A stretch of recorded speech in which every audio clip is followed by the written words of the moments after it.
Procedure है। Enema है वो चौथे नंबर की प्रोसीजर है। पहले आता है सिरो विरेचन, बाद में आता है वमन, बाद में आता है विरेचन, और लास्ट में ये बस्ती आती है। आप डायरेक्ट बस्ती करोगे तो मीन्स आप कितनी चैनल आप ब्लॉक कर रहे हो।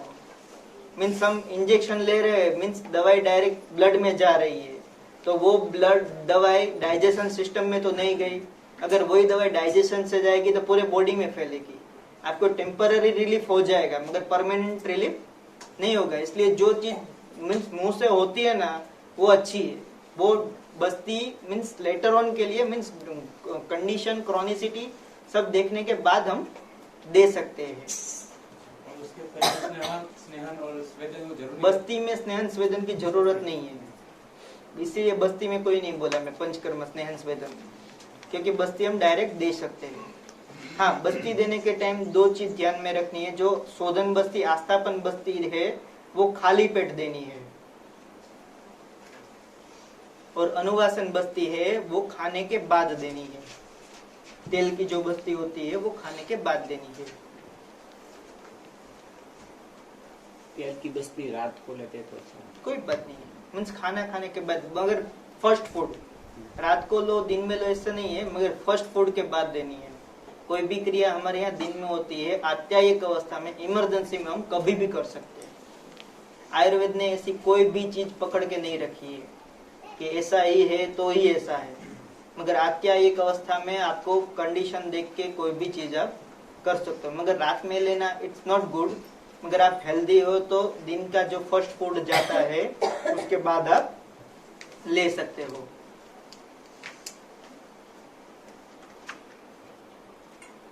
और नेचुरोपैथी के एनिमा जो है वो मीन्स आइडियली नहीं लेना चाहिए। 8 दिन तक लो इनफ है, 8 दिन के बाद नहीं लेना चाहिए। और वो लेना है तो आपको आयुर्वेदिक मेथड से लो। मीन्स वो क्या करते हैं कि बोलते हैं कि आप लेटरिन में बैठ जाओ और ले लो, मीन्स उससे मीन्स रेक्टम क्लीन हो जाएगा, बराबर असर भी आएगी, मगर 8 दिन के बाद ज्यादा नहीं लेना है। वो पानी का होता है। मेडिसिनल एनिमा है तो वो 30 दिन तक आप कंटिन्यू कर सकते हो। पंचकर्म अगर हम हॉस्पिटल में करते हैं तो कितना दिन लगता है? 1 से 1.5 महीना कंटिन्यूअस रहता है। मीन्स एक प्रोसीजर के बाद 7 दिन का आराम रहता है उसके बाद। और आज की फास्ट लाइफ में है ना, मीन्स पंचकर्म के लिए टाइम निकालना जरूरी है, क्योंकि कोई भी चीज हो, आपका घर होता है तो वो दिवाली में एक बार साफ सफाई घर में होती है, तो आपके घर की शरीर की भी दिवाली आनी चाहिए। आपके शरीर में भी हर 4 महीने में एक प्रोसीजर होनी चाहिए, क्लींजिंग प्रोसेस। मीन्स इसीलिए हमारे यहाँ हेमंते प्रथमे मासी माधवे प्रथमे चैव सहस्य प्रथमे चैव हार्येत दोष संचयम। होली के टाइम हमें कफ का शोधन करना चाहिए। इसलिए अभी का आइडियल टाइम, वमन का आइडियल टाइम, जिनको कफ का प्रॉब्लम रहता है ये वमन का आइडियल टाइम है। पानी वाला करवाओ उससे अच्छा है। मीन्स मैं आयुर्वेद की बात कर रहा हूँ, वो कभी भी कर सकते हो योग का वमन आप। मीन्स पानी वाला जो ये वमन है, मीन्स आयुर्वेद का जो पंचकर्म का वमन है वो भी उसका आइडियल टाइम चल रहा है। ग्रीष्म ऋतु आएगी, जब गर्मी आएगी तब वायु का प्रकोप बढ़ेगा और वो वायु का संचय होगा, और वर्षा ऋतु में वायु का प्रकोप होगा। उस दरमियान आपको बस्ती लेनी है। मीन्स उस दरमियान आप बस्ती लोगे ना तो आपका डाइजेशन पूरा नॉर्मल हो जाएगा। और पित्त कब लेना है? शरद ऋतु में पित्त का प्रकोप बढ़ता है, इसलिए उस दरमियान जो खीर वगैरह है उसका सेवन आया है, क्योंकि खीर पित्त को शमन करता है, बराबर। दूध पाक है, खीर है, वो उसका पित्त का शमन करता है। इसलिए पित्त शरद ऋतु में पित्त को निकालने के लिए ये विरेचन कर्म करवाना चाहिए। इसलिए हर 4 महीने में एक कर्म आयुर्वेद में बोला है। मगर हम कोई नहीं कर सकते तो कोई बात नहीं है, मगर एक बार साल में एक बार तो हमारा बॉडी का क्लींजिंग करना ही है। अगर आपकी जॉब ऐसी है आप नहीं कर सकते हो तो जो चारों जो पंचकर्म है वो लंघन में समाविष्ट होते हैं। लंघन में समाविष्ट होते चतुष्प्रकारा, संशोधि, पिपासा, मारुत, आतप, इस प्रकार से 10 लंघन के टाइप है। लंघन मीन्स लघु भोजन। आप अपना डाइट चेंज करके बॉडी में क्लीननेस ला सकते हो। वो पंचकर्म का ऑप्शन नहीं है, मगर आपके पास टाइम नहीं है, इसलिए क्या करना है आपको? दाल चावल मूंग भात और खिचड़ी में रहना है, वही खाना है, पानी मैक्सिमम पीना है, और बॉडी में जब तक आपको स्फूर्ति ना आए, मीन्स मैं डे फिक्स नहीं कर रहा हूँ, 3 दिन 5 दिन 7 दिन, जब तक आपको स्फूर्ति ना लगे तब तक ये क्रिया आपको करनी है, आपका रूटीन को डिस्टर्ब किए बिना।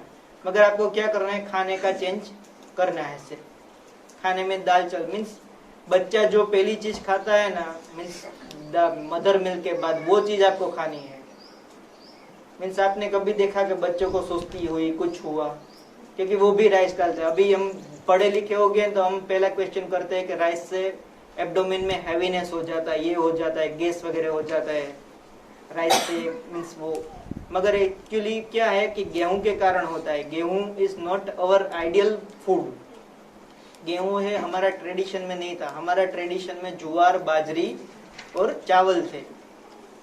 लोग बोलते हैं कि चावल खाने से मोटे हो जाते, तो विश्व की 74% पॉपुलेशन कंज्यूम राइस, बराबर, तो सब लोग मोटे होने चाहिए, मगर ऐसा कभी कुछ हुआ नहीं है।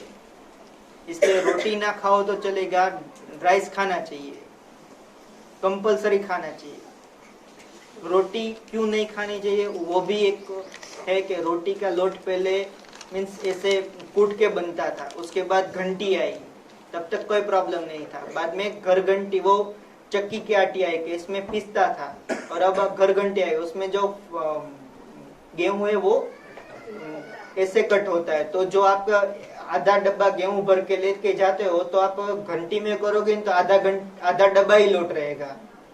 अगर वो लोट आप बाहर मीन्स ग्राइंड कराओगे तो वो पूरा डब्बा भर जाएगा। तो उससे क्या होगा कि मीन्स हाइट हमारी ऐसे बढ़ने के बदले ऐसे बढ़ती है, राइट, मीन्स हमारी पार्श्व वृद्धि होती है,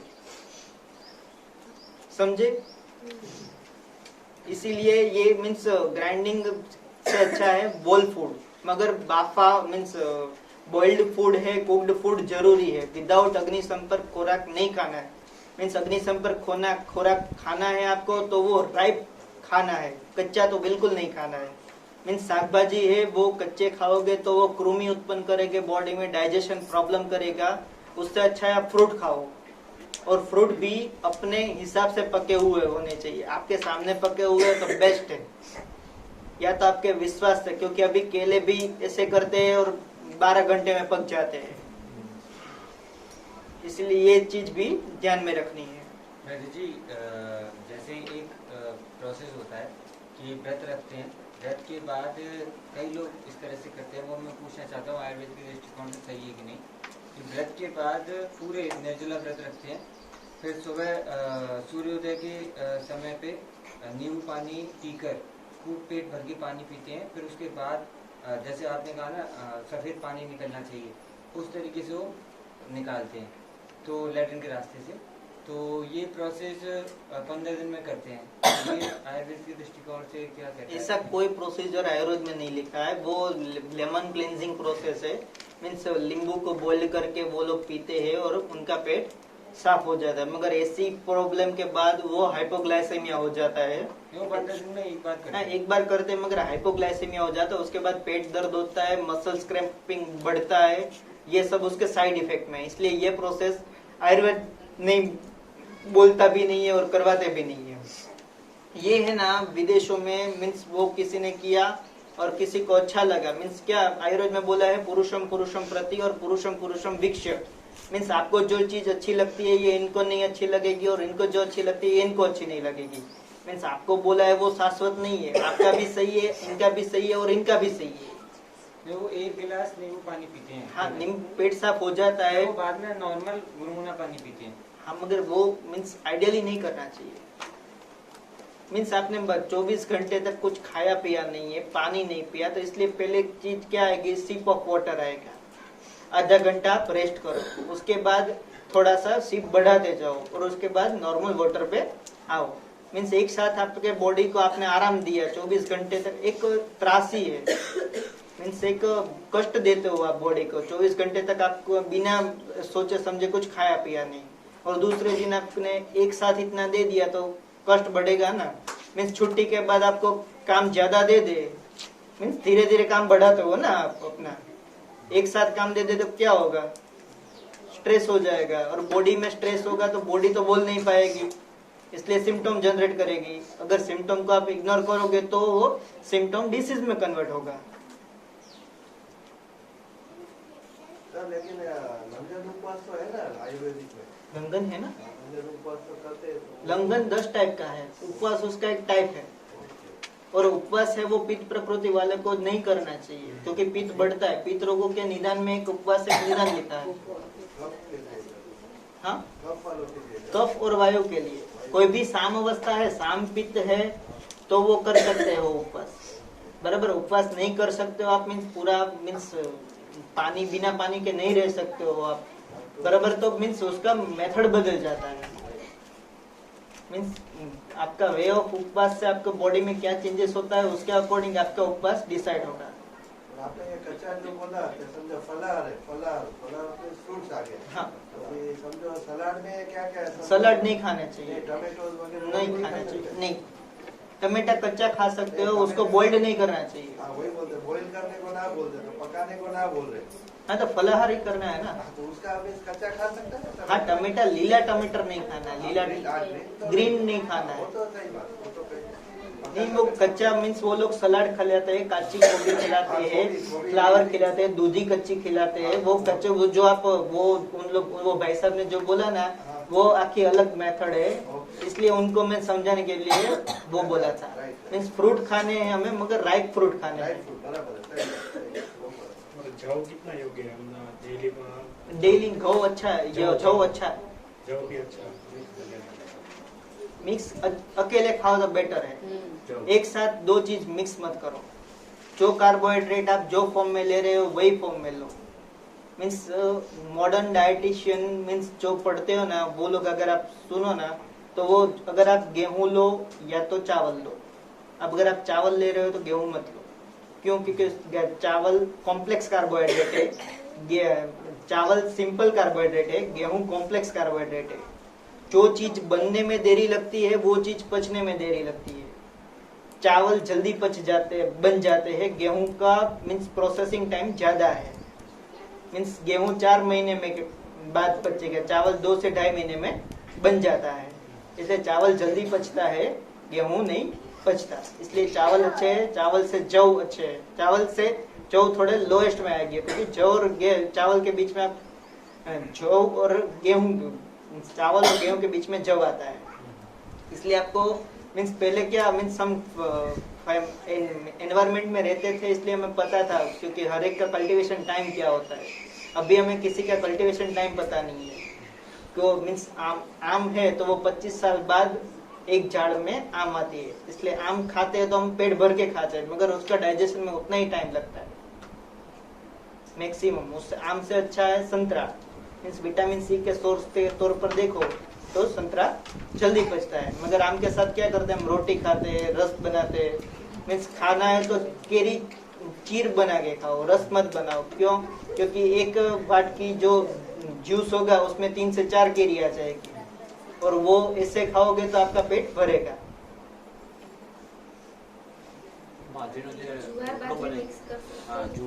બે ધાન્ય મિક્સ ન કરાય, નહીં મિક્સ કરવા હોય તો આખા મિક્સ કરો, લોટ નહીં।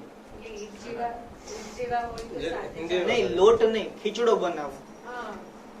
આપણે નિવેદમાં થતો હોય છે પંચદાનનો ખીચડો, 5 દાન ખાવ, પણ એ બધા પોતાની રીતે કોમ્પ્લેક્સ રહેશે, મીન્સ અલગ અલગ રહેશે, બધાનું ડાયજેશન અલગ અલગ થશે।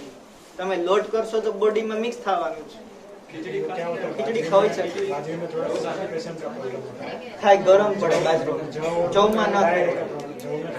नहीं एक्चुअली क्या होता है जौ में मीन्स आप कितना लेते हो ना वो है। आइडियल कंजप्शन क्या होता है? राइस से दाल ज्यादा और दाल से साग ज्यादा, इस सब प्रपोर्शन में खाना चाहिए। अभी हम क्या करते हैं, राइस लोएस्ट कैटेगरी पर आती है और सब्जी भी उसके मीन्स हमारा फ्लोर आइटम बढ़ जाती है। 5 रोटी के अकॉर्डिंग आप वॉल्यूम करो, 5 रोटी का वॉल्यूम, तो उस हिसाब से साग नहीं होगा आपका। प्रश्नोत्तरी बाद में रखिए। गर्भधान के पहले जो तैयारी है उसके बारे में थोड़ा बता दीजिए। टाइम नहीं है, हाँ आधा घंटा ही नहीं है, वो क्या करना है, कौन सा समय अच्छा है, कौन सा दिन अच्छा है? नहीं, हाँ गर्भाधान के वो दिन के बारे में तो गुरुजी बताएंगे।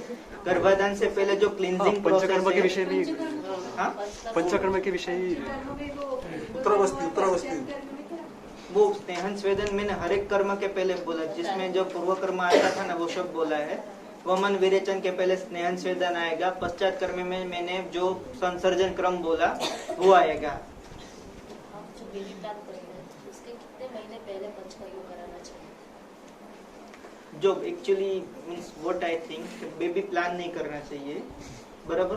सही है। प्लानिंग से कोई चीज मिलती नहीं है। नहीं हो जो हम नहीं, अभी आप सोच रहे हो मीन्स आपके मीन्स थॉट में क्लियर करता है, आप प्लान मत करो, शब्द मत बोलो कि हम प्लान कर रहे हैं। ऋतु जो इच्छा हम कर रहे हैं। हाँ, चॉइस इच्छा कर रहे हैं। मीन्स इच्छा नहीं करनी, वो देने वाला है, वो देगा। आपको स्वीकारना है, आपको हाथ जोड़ के फैलाना है और वो देगा। मीन्स आप पहले अपने मन से तैयार हो जाओ, वो आपकी आइडियल ऋतु कि आप जब इच्छा करो अभी हम बेबी मीन्स सक्षम है बेबी के लिए, तब वो आइडियल ऋतु है पंचकर्म स्टार्ट करने की। तो श्रेष्ठ ऋतु कोई भी नहीं क्या? वसंत ऋतु आती है। आइडियल ऋतु पंचकर्म के नॉर्मल पब्लिक के लिए वसंत ऋतु और शरद ऋतु में पंचकर्म करवाना चाहिए। मगर आपके पास 1.5 महीने का टाइम हो तो पूरा पंचकर्म करवाना चाहिए। 1.5 महीने का टाइम विदाउट स्ट्रेस। पंचकर्म के बाद हम वो कर सकते हैं, क्या कोई भी बेबी को रख सकते हैं पंचकर्म के बाद तुरंत ही? नहीं, 1 महीने मिनिमम है। पंचकर्म खत्म हो जाए उसके बाद आप रख सकते हो। मीन्स वो क्लींजिंग प्रोसेस के क्या होता है, क्योंकि मैक्सिमम एनर्जी यूटिलाइज होती है। जो इंटरकोर्स होता है उसमें मैक्सिमम एनर्जी, और पंचकर्म के दौरान क्या बॉडी एक तो डिटॉक्सिफिकेशन कर रहा होता है, इसलिए बॉडी का पूरा फोकस वहां पर रहता है। अगर उस दौरान आप इंटरकोर्स करोगे तो आपकी बॉडी की एनर्जी डिवाइड होगी, इसलिए आपको उस दौरान बॉडी के बैलेंस के लिए आयुर्वेद ने वहां पर ब्रह्मचर्य शब्द लिख लिया कि आपको इंटरकोर्स नहीं करना है। मगर आपके घर में कोई भी स्ट्रेस ना हो, चिंता ना हो, मगर शांत हो और आप पूरा बॉडी के साथ 1.5 महीने तक आप बात कर सको, आपको जो फील हो, तो आपको पंचकर्म करवाओगे तो बहुत अच्छा रहेगा। मीन्स आनंद के साथ जो भी काम करते हो, नया काम करते हो, तो जो उत्साह के साथ करते हो, तो ये तो हम मीन्स एक जीव को बुला रहे हैं हमारे घर में, तो उसका उत्साह हमें ज्यादा होना चाहिए। मीन्स पंचकर्म अगर आप उत्साहित हो तो बहुत बढ़िया होगा पंचकर्म, मगर आप स्ट्रेस के साथ पंचकर्म करोगे तो आपको कोई रिजल्ट नहीं मिलेगा। बाद में आप बोलोगे कि हमने पंचकर्म भी करवाया मगर हमें रिजल्ट नहीं मिला। एक आयुर्वेद का एक सूत्र है, वो सब लिख लीजिए, सौमनस्य जनना गर्भकराणाम श्रेष्ठ। सौमनस्य जनन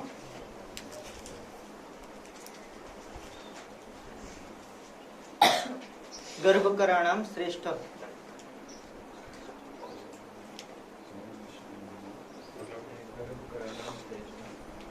गर्भकर वस्तु में सबसे श्रेष्ठ चीज क्या है? यहाँ कोई द्रव्य का नाम नहीं लिया है उन्होंने, ना तो सतारे लिया है ना तो अश्वगंधा लिया है। श्रेष्ठ उन्होंने नाम लिया है सौमनस्य जनन, मीन्स मन को आनंदित रखना वो सबसे अच्छा चीज है गर्भ रहने के लिए। मीन्स अभी जब से आपने सोचना शुरू किया है ना कि आपको बेबी चाहिए, तब से आपको आनंद में रहना है। बस full mood, means full mood बनाओ अपना, पूरा आनंद करो, और जितना आप आनंद करोगे उतना रिजल्ट जल्दी आएगा। वो क्या होता है, मीन्स काम का स्ट्रेस रहता है, मीन्स इंडियन एनवायरनमेंट में वो मीन्स जो स्ट्रेस कम करना मीन्स पॉसिबल है। आप अपने लिए भी 48 मिनट नहीं निकाल पाते हो। कोई ही घर ऐसा होगा कि आप 48 मिनट निकाल पाओगे खुद के लिए, मीन्स खुद को शांत करने के लिए। बाकी सुबह में उठो रात को सोने तक कुछ ना कुछ काम रहता है।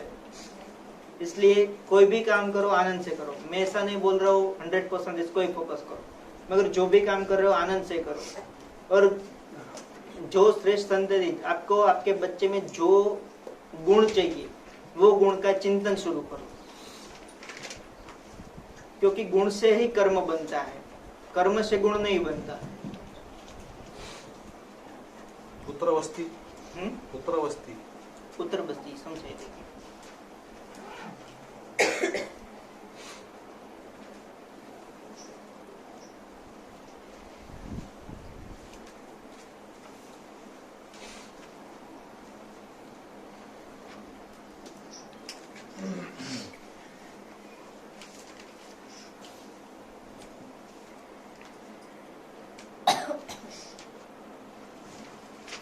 ઉત્તર બસ્તી છે ને પંચકર્મનો ભાગ નથી, બરાબર, કે 5 કર્મ કર્યા છતાં પણ ओके हमने 5 कर्म किए फिर भी जो स्थान है गर्भाशय का वो शुद्ध नहीं हुआ है, इतने ही सब प्रोसीजर करने के बाद भी, तो हमें क्या करना है, उत्तर बस्ती वहां पर डायरेक्ट दवाई का एप्लीकेशन करना है। वो भी 2 तरह से, या तो आप आस्थापन बस्ती दो या तो अनुवासन बस्ती दो, मीन्स वही बस्ती मगर उत्तर मार्ग से देना है। मीन्स वो हमें मूत्र द्वार से वो बस्ती अंदर जाएगी।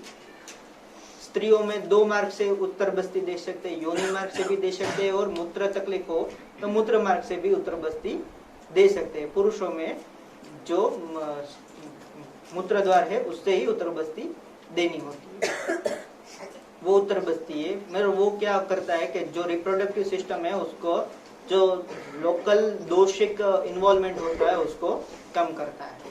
उसके लिए मीन्स जो हमने आगे बोला कि आस्थापन बस्ती और अनुवासन बस्ती वो ही द्रव्य इसमें भी यूज कर सकते हैं, मगर डोजेज 1/4 हो जाता है।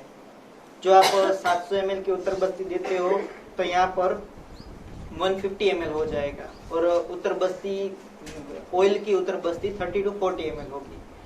ऑयल है वो 9 घंटे के अंदर अंदर बाहर निकल जाएगा। यहाँ तो आप गुद मार्ग से दो या तो मूत्र द्वार से दो।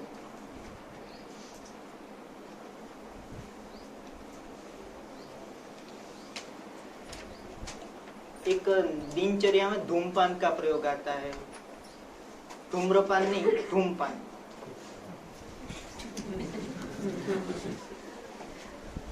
धूमपान है ना, मीन्स क्यों जरूरी है, तो ऐसा बोला है शास्त्रकारों ने कि धूमपान का जो लोग करते हैं ना उसको यहाँ से ऊपर के कोई रोग नहीं होते हैं। यहाँ से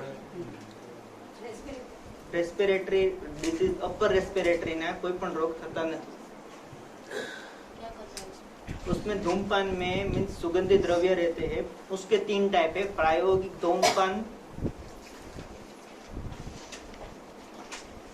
स्नेहिक धूमपान, सेकंड क्या है? स्नेहिक, और विरेचनिक धूमपान।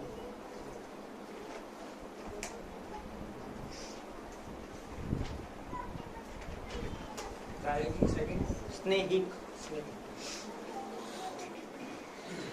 ये टाइप है ना, उनकी जो नली होती है ना धूम नेत्र, उनकी लंबाई के अकॉर्डिंग ये टाइप बने हैं, बाकी द्रव्य सब में सेम हो सकते हैं, बराबर। मीन्स वो क्या करना है, जो एक द्रव्य लेना है, मीन्स उसको गर्म करना है, उसके ऊपर वो रख के उसमें नली फिट करके यहाँ से फनल, हाँ फनल से लेना है। वो उसको क्या बोलते हैं, हुक्का बार। हुक्का बार में जिस टाइप का होता है ना वो टाइप, हुक्का टाइप होता है। मीन्स वो क्या होता है, वो पानी में वो हीट जो होती है ना वो स्मूथली हो जाती है, इसलिए वो नाक से लेना है और मुंह से निकालना है। नाक से जो धुआं लेते हो वो मुंह से नाक से नहीं निकालना है, क्योंकि अगर आप धुआं नाक से लेके नाक से निकालते हो तो आपकी आई साइट कमजोर हो सकती है।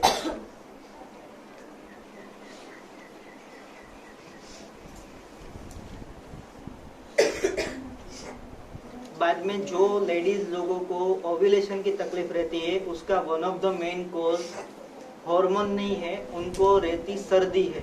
जिनको सर्दी रहती है उनको ओव्यूलेशन का तकलीफ रहता है।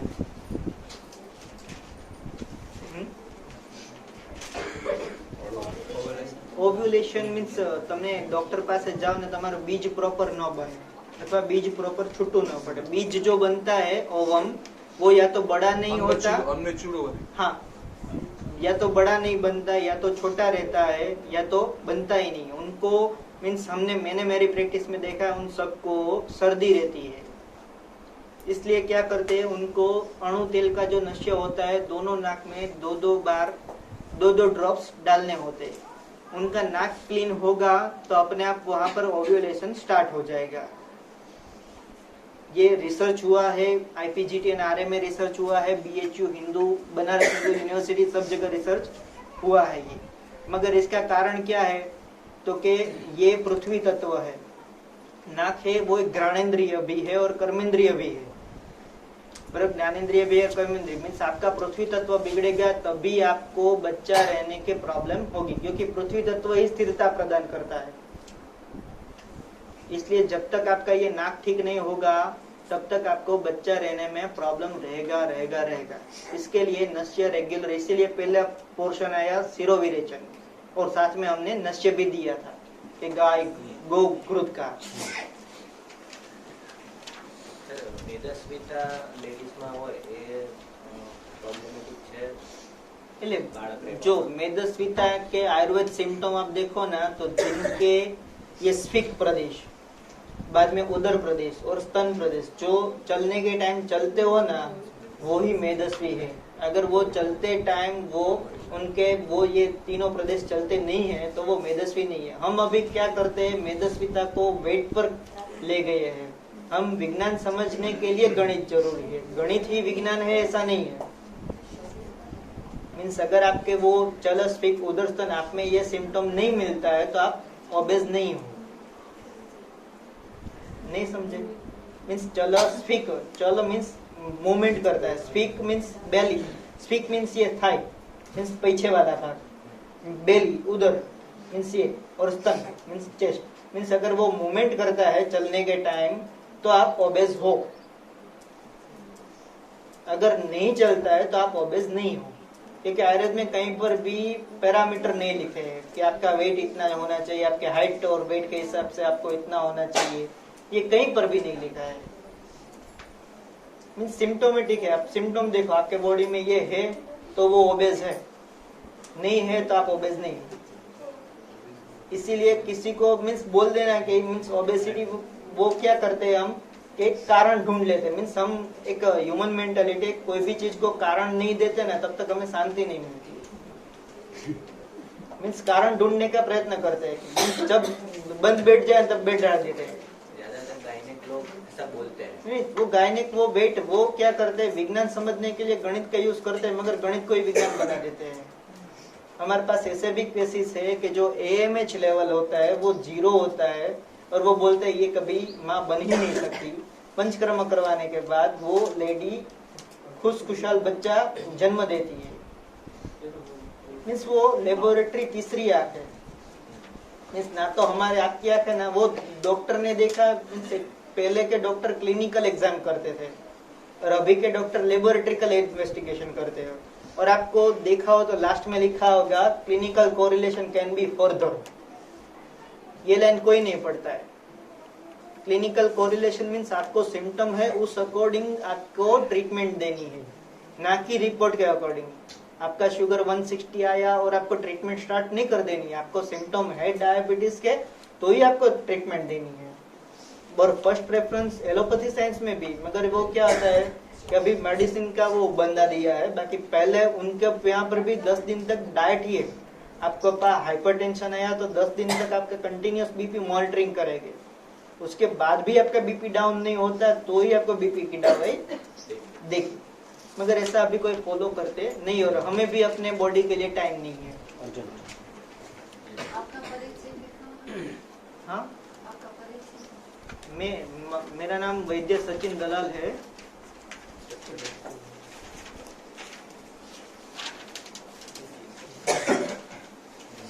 मैं मेडिकल ऑफिसर हूँ गवर्नमेंट आयुर्वेद डिस्पेंसरी अगतराय केशोद में। अगतराय केशोद जूनागढ़ डिस्ट्रिक्ट का तालुका है केशोद, उसका एक गांव है अगतराय। वहाँ पर मैं आयुर्वेद मेडिकल ऑफिसर के तौर पर फर्ज जा रहा हूँ। Mobile number 942 757 0367 367। शाम को 7 से 9 बजे के बीच। बाकी मैं पूरा दिन में गवर्नमेंट में रहता हूँ। 942 757 0367।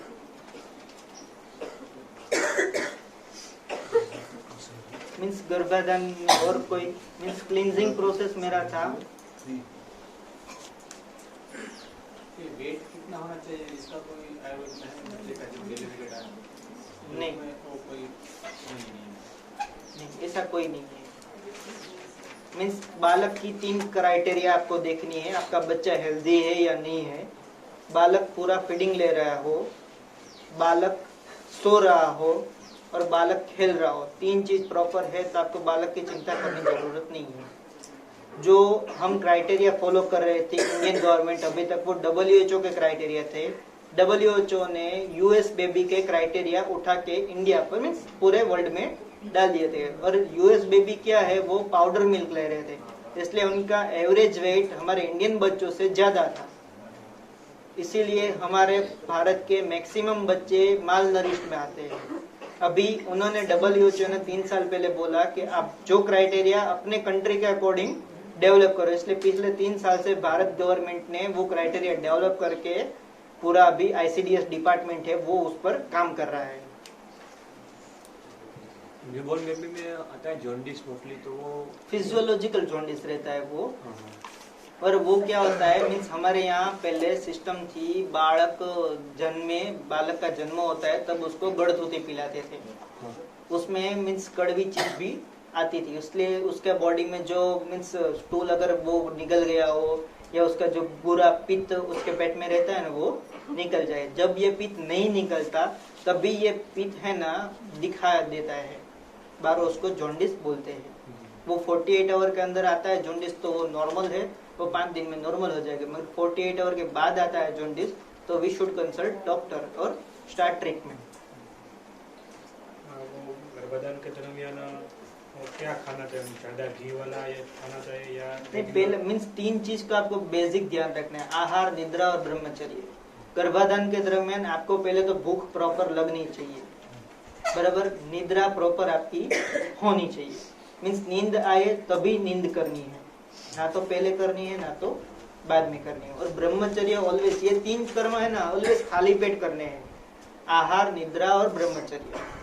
इसीलिए जो लोग जॉब कर रहे हैं रात को 9-10 बजे आते हैं, उसको मीन्स शरीर संभोग के जो टाइम है उसमें 3 कलाक का फासला रखना चाहिए, मगर वो नहीं रखते। उसलिए बेटर ये है कि हमारे जो ट्रेडिशन थे वो हमें फॉलो करनी चाहिए। सुबह 7 बजे 7 से 8 बजे में वो पहला फूड लेते थे और शाम को 6 से 7 बजे में वो दूसरा फूड लेते थे। इसलिए क्या होता था, 2 फूड के बीच में 12 घंटे का फासला हो जाता था और पूरा डाइजेस्ट हो जाता है। अब क्या होता है, 8-9 बजे खाना खाते, कभी कभार तो 10-11 बजे भी खाना होता है।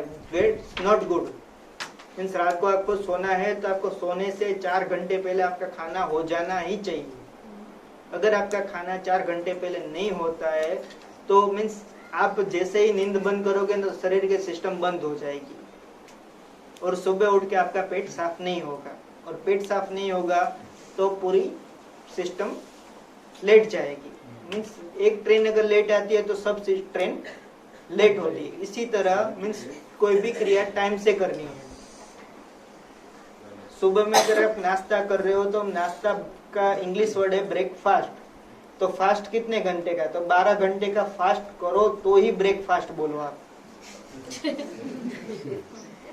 मीन्स आप 7 बजे खाना खाओ तो ही आपका ब्रेकफास्ट सुबह 7 बजे होगा। आपको रात 9 बजे खाना खाते हो तो आपका ब्रेकफास्ट सुबह 9 बजे के बाद ही होगा। रात को जो बच्चे दूध पीता है या हम दूध पीते हैं तो वो मीन्स बॉडी की जो जरूरियात है उस अकॉर्डिंग देना चाहिए।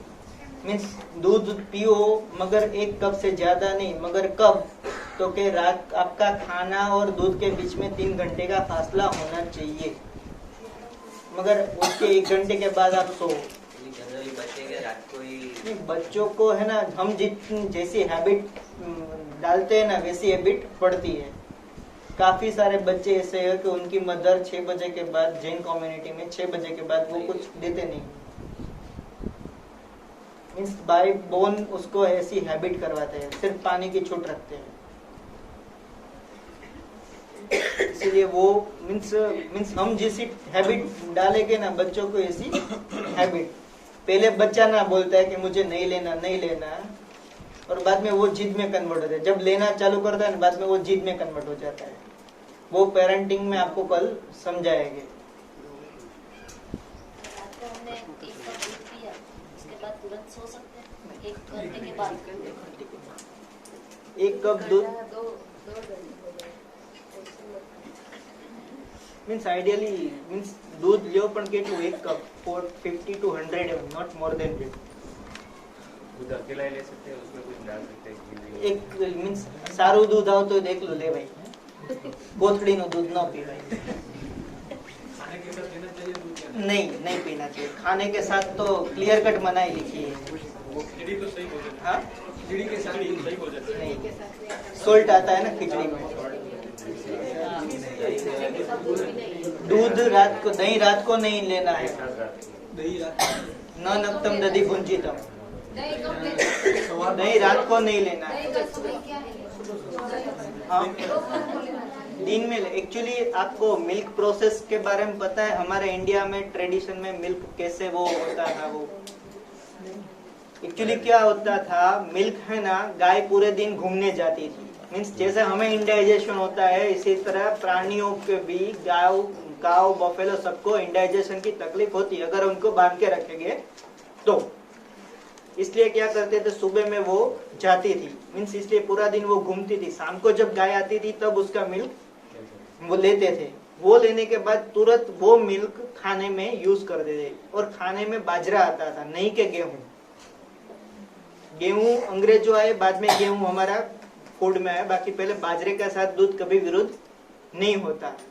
वो दूध जो बचा उसमें हमने मेड़वण मीन्स कर्ड छाछ मिला दी और वो दूध 12 घंटे तक जमेगा. और सुबह के नाश्ते में दही आया.